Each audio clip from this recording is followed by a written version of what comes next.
Hello everyone, हम राजस्थान सुजस का नवंबर-दिसंबर 2021 का जो अंक आया है उसके बारे में डिस्कशन कर रहे हैं। और इस बार की जो सुजस मैगजीन है वो फोकस्ड है कि राजस्थान सरकार ने 3 इयर्स कंप्लीट किए हैं। तो राजस्थान सरकार ने कौन कौन से इम्पोर्टेंट इनिशिएटिव और स्कीम लॉन्च की जिससे हमारी सोसाइटी के हर सेक्टर को बेनिफिट हो सके, उसके बारे में डिस्कशन किया गया है। तो चलो स्टार्ट करते हैं। पार्ट 1 में हम इसका जो शुरुआती पार्ट है उसके बारे में डिस्कशन कर चुके हैं। देखो, सबसे पहले यहाँ पर गांधी जी का एक स्टेटमेंट दे रखा है। 1 जून 1921 को उन्होंने यंग इंडिया में एक बात लिखी थी कि साहित्य में रुचि रखने वाले जो बच्चे हैं वो खुशी से विश्व की जो भी लैंग्वेज है, जो भी भाषा है, उसको सीखें, लेकिन सिर्फ उनको इतना करना है कि वो अपनी मातृभाषा को बोलने में ना तो उनको भुलाएं, ना अपनी मातृभाषा की उपेक्षा करें और ना ही अपनी मातृभाषा की वजह से लज्जित महसूस करें। मतलब सीधी सी बात यह है कि बच्चों को आप अदर लैंग्वेज भी सिखाओ, लेकिन हमारी जो हिंदी लैंग्वेज है वो उनको ध्यान में रहनी चाहिए, उसको लेकर के जो उनकी रेस्पेक्ट है वो हमेशा बनी रहे।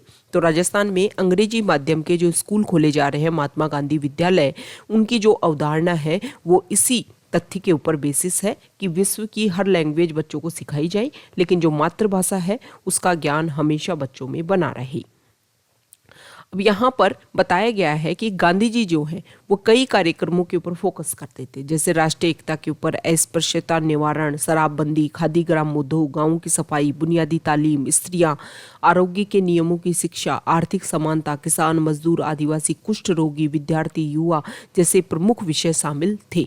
ये गांधी जी के कार्यक्रमों में इन सारी चीज़ों के ऊपर वो फोकस किया करते थे। तो इसमें ये बताया गया है इस आर्टिकल में कि राजस्थान जो सरकार है उन्होंने भी हर पॉइंट को ऊपर ध्यान रखते हुए हमारे सोसाइटी के हर सेक्शन के लिए कोई ना कोई उसी तरीके की स्कीम लॉन्च की है। सबसे पहले किसानों को फोकस करते हुए उन्होंने ये बताया है कि किसानों की आय को हमें बढ़ाना है और उनका जो इनपुट है वो कम से कम हो सके, मतलब किसानों का खर्चा कम से कम हो और उनकी आय ज़्यादा बढ़ सके। इसलिए उन्होंने प्राथमिकता देते हुए उनको राहत पहुँचाने की बहुत ज़्यादा कोशिश की है। जैसे कि टिड्डी प्रकोप, टिड्डी आप जानते हो ना कि खेती जो खेत होते हैं वहाँ पर आकर के छोटे छोटे जो जानवर हैं वो कंप्लीट जो भी फसल है, क्रॉप है, उसको नष्ट कर देते हैं।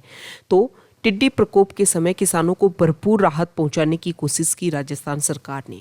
हम यहाँ देखते हैं कि हमारे राजस्थान में पेयजल की, सिंचाई जल की बहुत ज़्यादा परेशानी है, तो नहरी क्षेत्र को बढ़ाने का रेगुलर प्रयास किया जा रहा है राजस्थान सरकार में।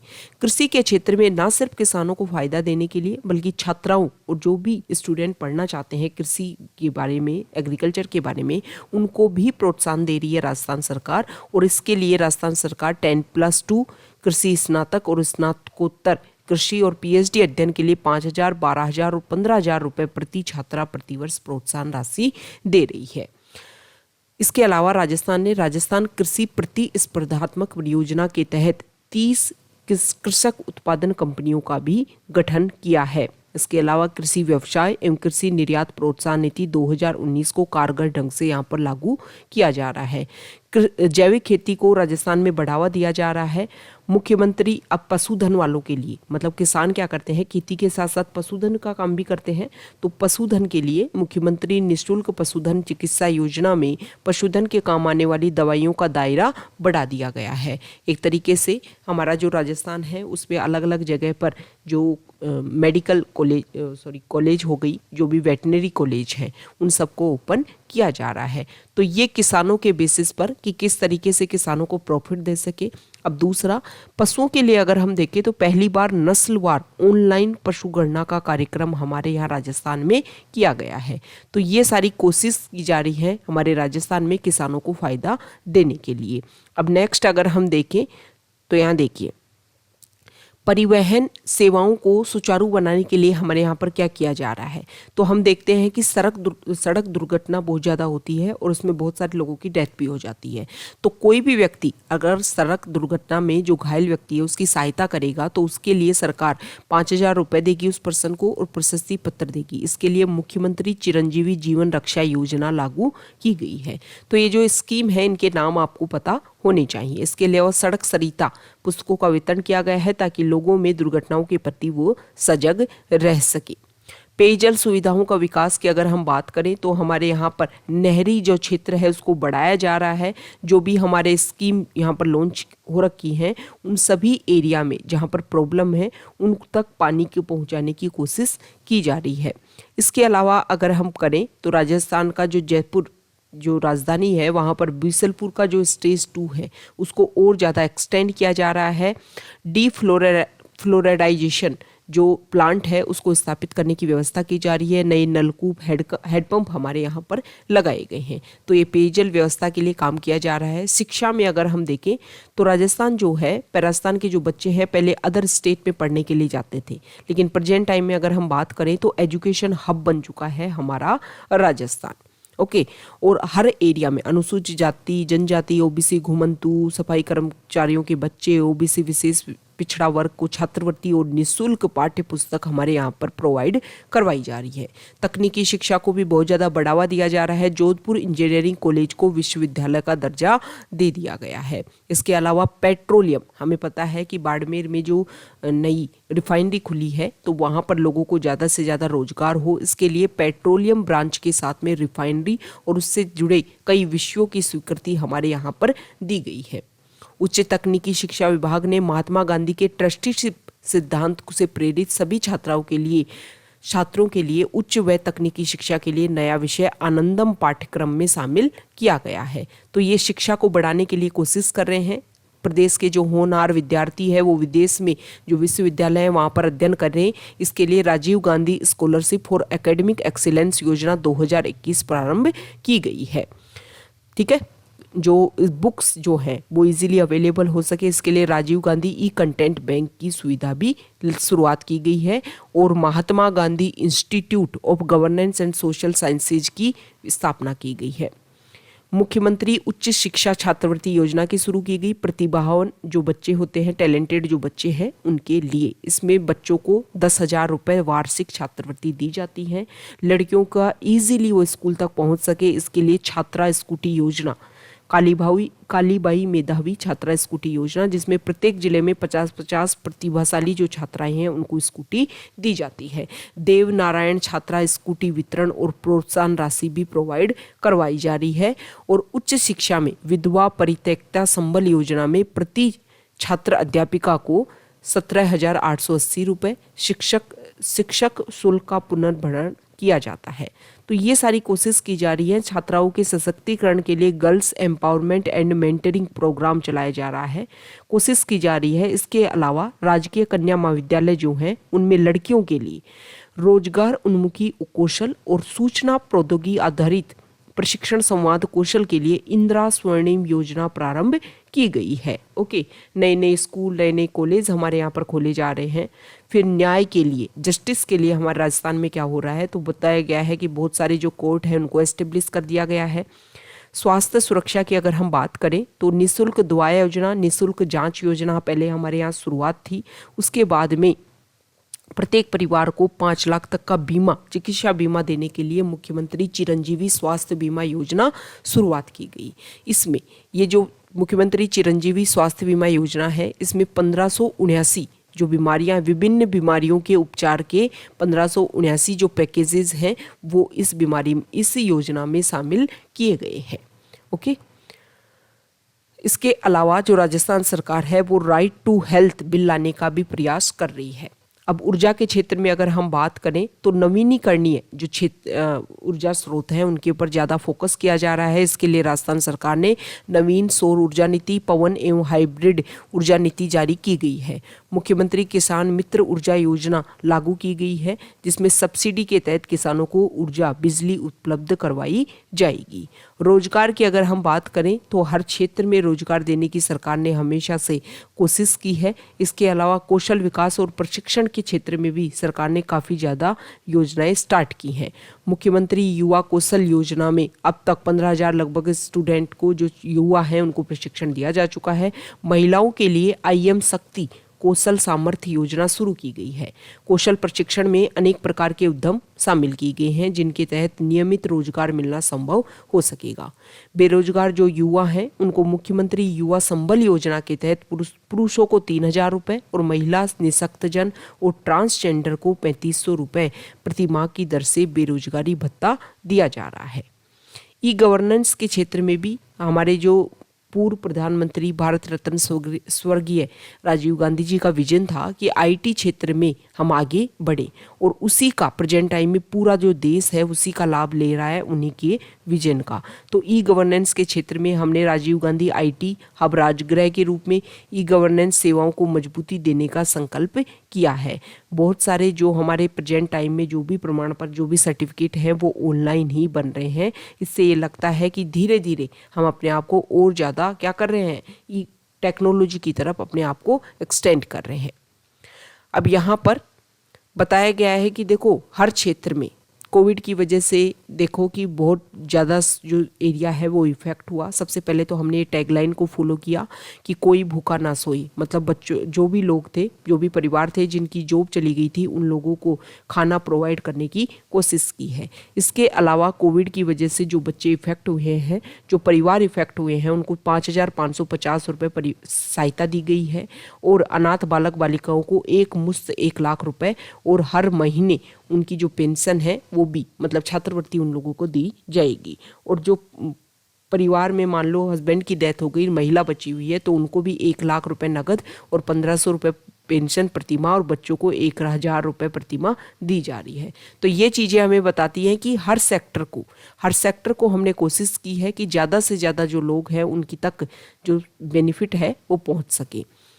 कोविड के दौरान इंदिरा रसोई योजना के तहत भी 358 रसोइयाँ अभी प्रेजेंट टाइम में राजस्थान में वर्क कर रही हैं, तो उन रसोइयों के तहत लोगों को खाना प्रोवाइड करने की कोशिश की है। ओके, अब जो कानून व्यवस्था है उसको बनाने के लिए किया गया है कि जो भी हमारे पुलिस थाने हैं उनको अपडेट किया गया है, FIR दर्ज करने की सुविधा शुरुआत की गई है, महिला हेल्प डेस्क की व्यवस्था की गई है। ओके, तो ये राजस्थान में हर सेक्टर के क्षेत्र में कौन कौन सा काम हुआ है ये इम्पोर्टेंट है।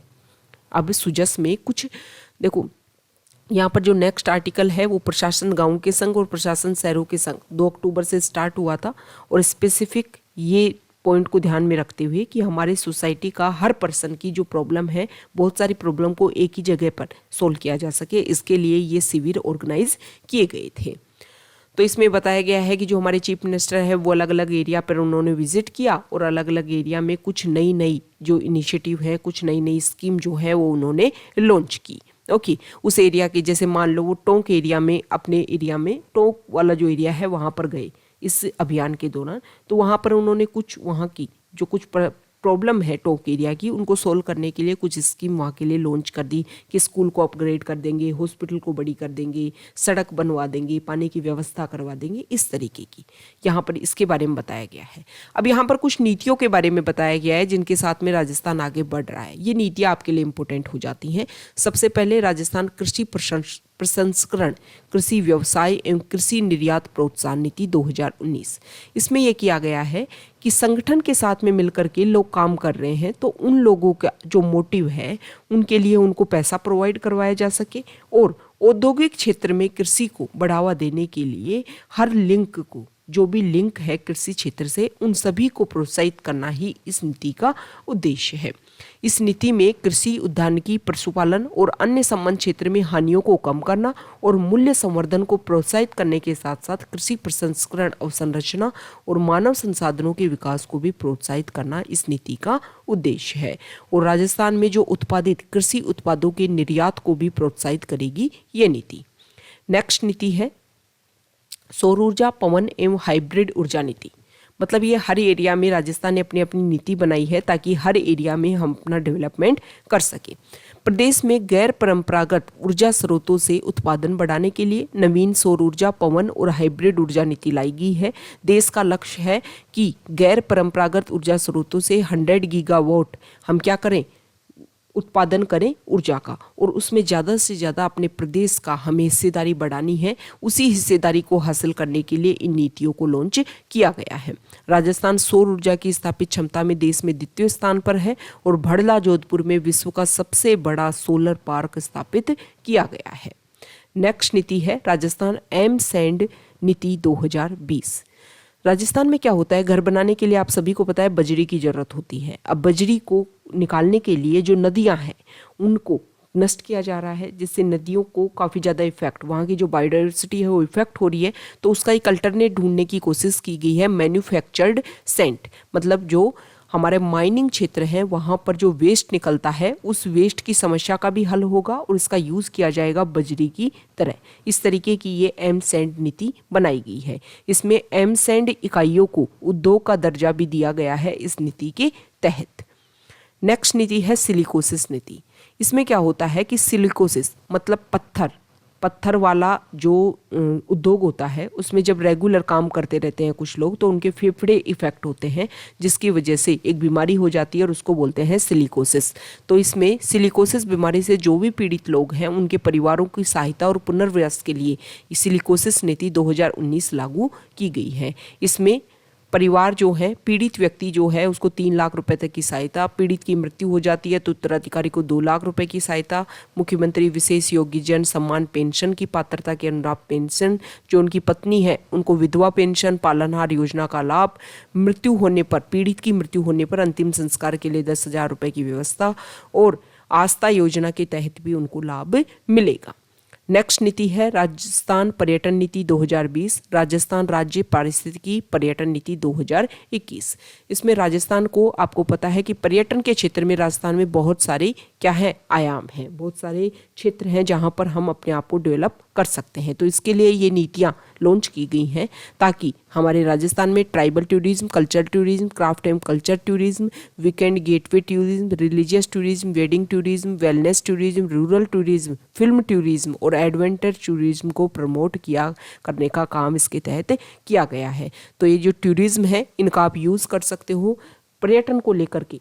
मेंस में स्पेसिफिक RAS मेंस में ऐसे पूछा जाता है हिंदी में, और उसमें बार बार आप देखिए लास्ट ईयर के पर्यटन को स्पेसिफिक फोकस किया गया है। तो आप ये जो नीति क्या बनाई गई है, किस तरीके से हमारे यहाँ पर पर्यटन का विकास हुआ, उन सभी का यूज़ कर सकते हो। ओके।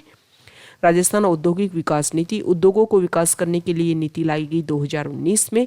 और लास्ट यहाँ पर नीति है राजस्थान राज्य महिला नीति 2021। समाज में महिलाओं को, बालिकाओं की समानता, सुरक्षा, सहभागिता और अन्य सभी अधिकारों को सुनिश्चित करने के लिए महिलाओं को सशक्त बनाना, उन्हें एक सहयोगी व अनुकूल वातावरण प्रदान करने के लिए राजस्थान राज्य महिला नीति 2021 लाई गई है। इसमें 6 मुख्य क्षेत्र चिन्हित किए गए हैं, इन पॉइंट के ऊपर काम किया जाएगा।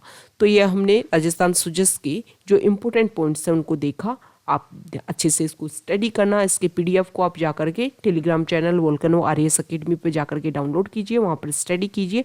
और आप सुजस को कैसे पढ़ना है ये मैंने बता दिया है कि सुजस में क्या होता है कि किसी भी पॉइंट के ऊपर फोकस जब किया जाता है ना, मान लो इस बार की जो सुजस है वो राजस्थान सरकार के 3 साल कंप्लीट हो गई तो उसके ऊपर फोकस है। तो ज़्यादातर जो आर्टिकल है वो इन 3 साल में क्या क्या काम हुआ उसके बारे में अलग अलग राइटर अपनी अपनी बात लिखेंगे। तो आपको क्या करना होता है, पढ़नी पूरी बुक होती है, उसमें से की पॉइंट्स जो हैं उनको निकाल करके अपने अलग से नोट्स बना लेने होते हैं। सिर्फ ये होता है ताकि दोबारा आप जब सुजस का आपको लगे कि हाँ नवंबर दिसंबर में क्या आया था सुजस में, तो सिर्फ आप उन की पॉइंट्स को ध्यान में रख लो। क्योंकि ज़्यादातर जो राइटर है, देखो जो स्कीम लॉन्च की है वो तो लॉन्च ही की है, अब इसमें कुछ चेंज तो हो नहीं सकता। तो ज़्यादातर जो राइटर है वो उन्हीं स्कीम को, उन्हीं इनिशिएटिव को बार बार रिपीट करते हैं। तो इस तरीके से आपको सुजस, योजना, कुरुक्षेत्र, इस तरीके की जो भी मंथली मैगजीन आप स्टडी करो तो उनको आपको इसी तरीके से पढ़ना है। अगर आप यहाँ तक आए हो और वीडियो आपको अच्छा लगा है तो प्लीज़ वीडियो को लाइक कीजिए, शेयर कीजिए और चैनल को सब्सक्राइब कीजिए। Okay, thank you.